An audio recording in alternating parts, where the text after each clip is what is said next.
Donc, deuxième question.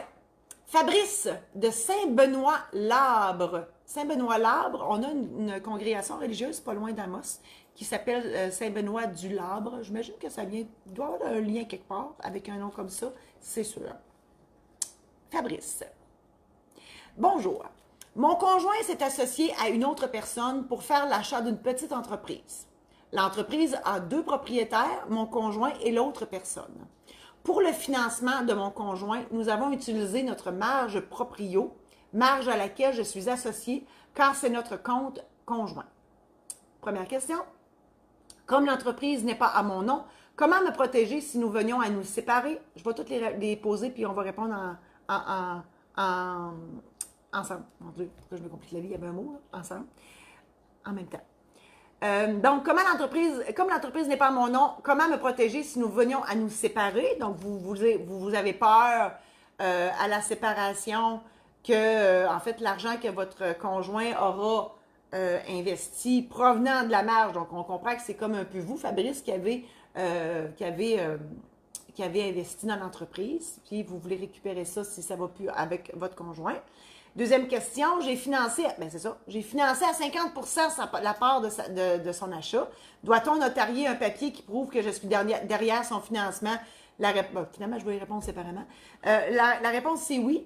Rien que les fous qui ne changent pas d'idée. Ça me rassure, moi. Hein? C'est ça. Rien que les fous qui ne changent pas d'idée. Il ne doit pas être si folle que ça. Quoique, mon chum vous dirait peut-être le contraire.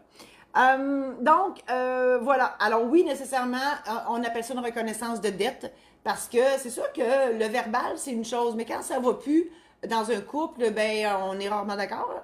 Et là, il faut prouver notre droit.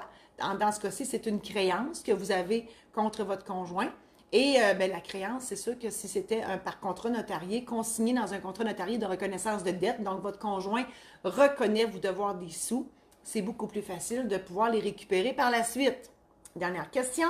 Les choses tournent mal. Suis-je en danger de saisie de mes autres avoirs comme partenaire financier de mon conjoint? La réponse, c'est non, parce que vous n'avez aucun lien avec cette entreprise-là. Donc, tout ce que vous avez fait, c'est de prêter de l'argent à votre conjoint. Votre conjoint, par exemple, lui, il pourrait être dans j'allais dire un gros mot, je le dis-tu? Dans le gros caca. Hein? On va le dire comme ça. Dans le gros trouble.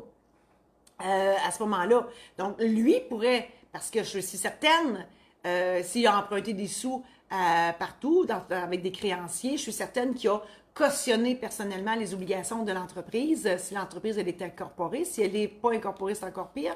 Tous ses biens personnels à lui seront mis en gage, on appelle ça comme ça, donc mis en garantie en faveur des créanciers. Mais vous, votre débiteur, c'est votre conjoint. Donc, vous avez une relation d'affaires avec votre conjoint. Donc, il vous doit des sous. On consigne ça par contrat notarié. On peut mettre une garantie aussi. Là c'est sûr que si vous n'avez pas confiance pantoute, vous pourriez prendre une garantie sur les actions qu'il possède de cette entreprise-là si elle est incorporée ou une garantie sur des équipements ou peu importe. Donc, et à ce moment-là, c'est la compagnie qui viendrait cautionner les obligations de votre conjoint en mettant des biens en garantie en votre faveur. Alors, je vous invite à partager cette chronique si elle vous a plu. Donc, si vous pensez qu'on peut... Marcel, viens, Marcel. Si vous pensez qu'elle peut plaire à d'autres amis Facebook, je vous invite à la partager. Je vous invite à aller visiter mon site internet marijosésaint-laurent.com où tous mes programmes en ligne sont là. Donc, l'idée, c'est que moi, je veux vous aider à apprivoiser, entre guillemets, le notaire. C'est un personnage, des fois, qu'on pense plate, drabe, compliqué, que ça coûte cher, on ne sait pas trop, puis qu'est-ce qu'il dit, puis j'ai pas compris. Bref, avant d'y aller, mes programmes en ligne sont là pour vous aider à vous préparer, à vous faire une thèse sur le personnage, le langage, les étapes à suivre, entre autres pour l'achat d'une maison, etc. Marcel prend ses aises, il est incroyable aujourd'hui. Ensuite de ça, je vous invite aussi à aller voir, à visiter mon site de ma maison d'édition, donc maisondéditionsaintlaurent.com. J'ai écrit des recueils d'anecdotes. Il y a d'autres livres aussi que j'ai édités, romans policiers, contes spirituels fantaisistes, un guide sur les mariages, sur les testaments. Bref, tout est là. J'oublie quelque chose? C'est bon, hein? J'en ai assez dit pour aujourd'hui. Je vous remercie encore infiniment d'avoir été là.